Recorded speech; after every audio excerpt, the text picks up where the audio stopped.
PT exam booking করতে চাচ্ছি, কিন্তু ডেট কিভাবে দেখবো?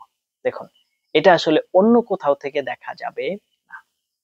আপনাকে যেটা করতে হবে সেটা হচ্ছে আপনি আপনার পিটি অ্যাকাউন্টে যাবেন, সেখানে আপনি টেস্ট বুকিং এ ক্লিক করবেন, তারপরে আপনার কিছু ইনফরমেশন চাইবে, সেগুলো ওকে করবেন। তারপরে হচ্ছে আপনাকে দেখাবে অ্যাভেলেবল ডেট। আপনি যখন মানে লোকেশন অটোমেটিক নিয়ে নেয়, তারপরে যদি লোকেশন চায়, আপনি যখন বাংলাদেশ সিলেক্ট করে দিবেন, আমাদের দেশে বর্তমানে 3টা সেন্টার, তো আপনার ধানমন্ডিতে একটা, উত্তরাতে একটা এবং হচ্ছে চিটাগাং এ একটা, এগুলো দেখাবে। তো এখান থেকে আপনি যেটা সিলেক্ট করবেন, সেটা সিলেক্ট করার সাথে সাথে আপনার আজকের যে ডেট, এখান থেকে শুরু করে সামনের যে ডেট গুলো আছে ওগুলো দেখাবে, কবে অ্যাভেলেবল আছে। আবার ডেট সিলেক্ট করার পরে ওটার টাইমও দেখাবে, কারণ একদিনে 4টা স্লট থাকে, ওই স্লটের ভিতরে কোনটা অ্যাভেলেবল আছে এই জিনিসগুলো আপনাকে দেখাবে।